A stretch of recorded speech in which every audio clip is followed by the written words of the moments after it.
Hello, dear students. Very warm welcome from Dr. Zia Ahmed. Today we are going to record a screen video, and that is about a beautiful, young, energetic, and very powerful character of Scout Finch in Harper Lee's novel To Kill a Mockingbird.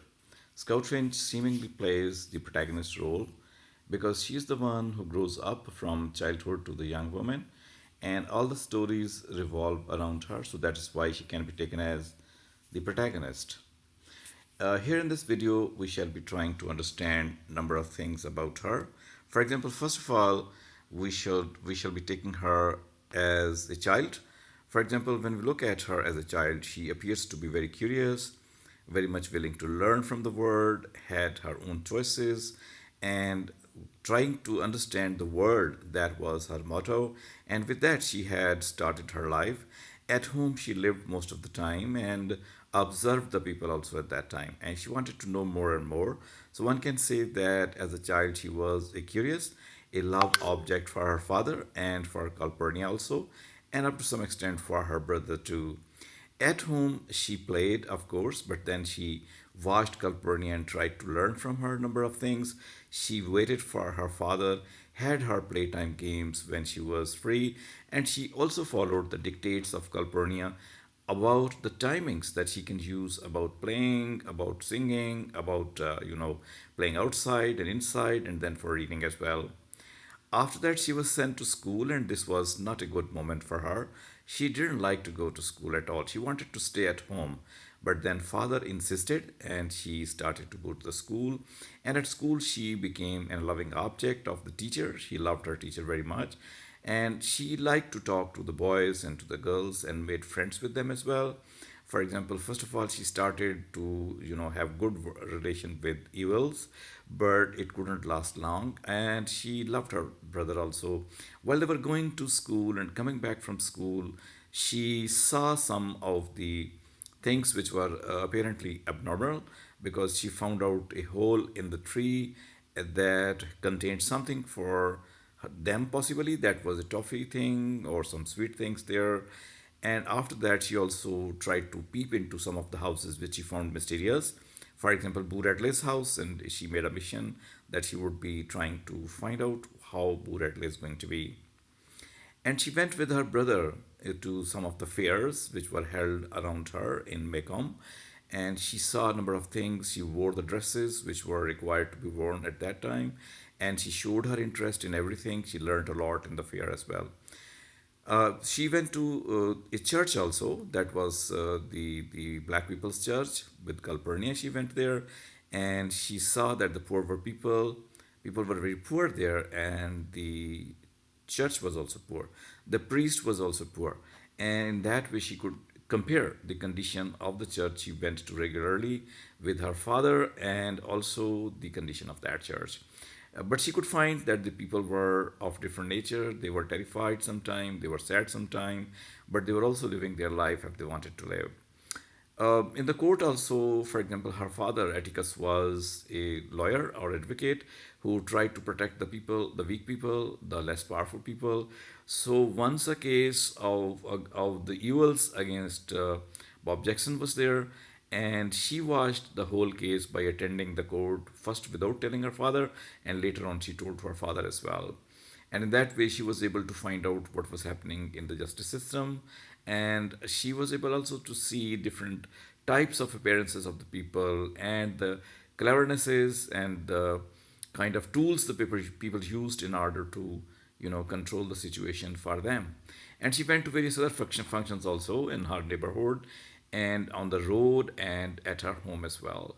So in this way, the whole of the novel is in fact the trajectory, as the life of this girl Scout Finch begins from childhood to young full age, in the same way as Maggie's life started in the novel Mill on the Floss by George Eliot, Marian Evans, that Maggie grew up as a child, but there is no possibility of total similarity, because that was a psychological interpretation of the character of a young girl, and here it is the appearance of a girl in the 1930s America, where this scout was growing up, and she was watching the roads, the buildings, the cars, the engines, and everything like that. The racialism she observed and the environment she had and the traditional stories which she discerned from her people, along with the conservatism of the American people of that time too.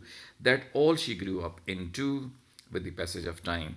And let's talk about her relation with her father. She loved her father very much. She was concerned about the safety and health of her father. And all the time she was worried about this as well.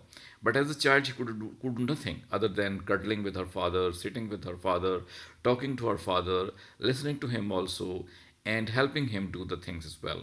Her father, however, taught her that the people have rights, and these rights are not only for the boys but also for the girls, and that is why she became bolder with the passage of time while she got training from her father. And not only she was bold, but also she was obedient, and she became the helper of her father. For example, in finding, reading, keeping the newspaper, and listening to the stories of the news and other things from her father. In this way, she became a good reader and good listener, and up to some extent, she grew into an imaginative child as well. So, in this way, she had her whole world surrounding around her father. That was the most important thing for her. There was at their home one woman and one boy. Boy was the brother whose name was Jem. She loved her brother very much and she was concerned about his safety. She enjoyed his company and all the time lived together. They talked together, they discussed together while going to school, while coming back school. Both of them protected each other. Both of them had the similar kind of adventures. But however, this girl was a type of tomboyish girl. She didn't try to behave like the girls. She behaved like the boys. But the boy was a thorough type of gentleman. So at school also the difference of behavior was quite visible. In the market also. But however, Jem helped her as a brother. He took care of her because he thought his sister. And in the same way, when they wanted to know how Boo Radley appeared and how other mysterious characters, men and women, appeared, they both made adventures into the houses or in the lawns of these people and tried to work for them sometime as well.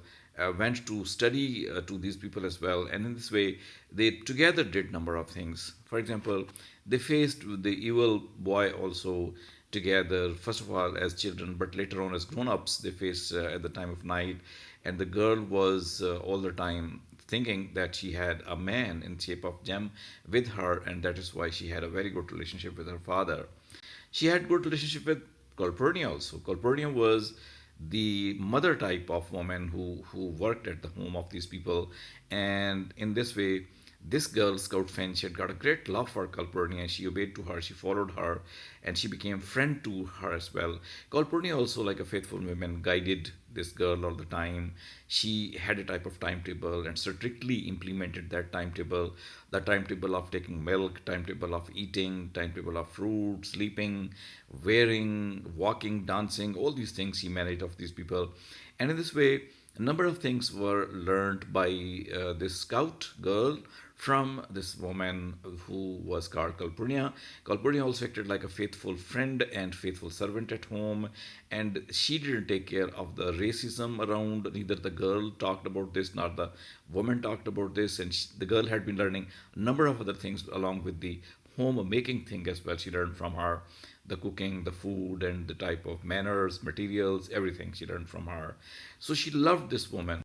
But on the other hand, we had Aunt Alexandra who came after a long time to live with them. And her father, Atticus, told all the people that she was his sister and so she will be living with them. So they have to be good to her. But she had an authoritative behavior.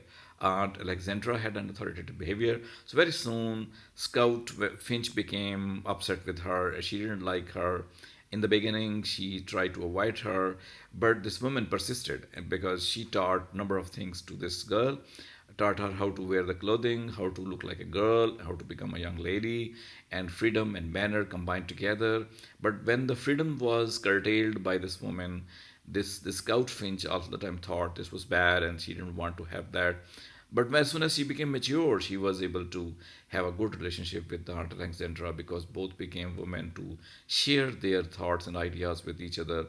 In this way, one can say that two women, Calpurnia and Alexandra, had the role in making this girl, a tomboyish girl, into a ladylike person.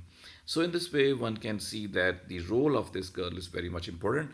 And through her eyes, we are able to look at the America of 1930, 1930s America, which was conservative, which had value system also, which was coming up into the industrial age, and the experience of the cars and the other electronics and the thing, TV like, fridges like, was also being introduced. That was the America of Scout Finch. Scout Finch was also able to see what changes were coming on the social and political level, and she was also reminded of the traditions and the values of our system. So in this way, Scout's character as a protagonist of the story is very much important here to understand.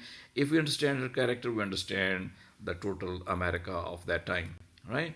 And so now, thank you very much for watching. If you like this video and have you got some benefit out of that, do not fail to hit the subscribe button as well as the like button. And thank you for watching once again. Hope to see you in some next video.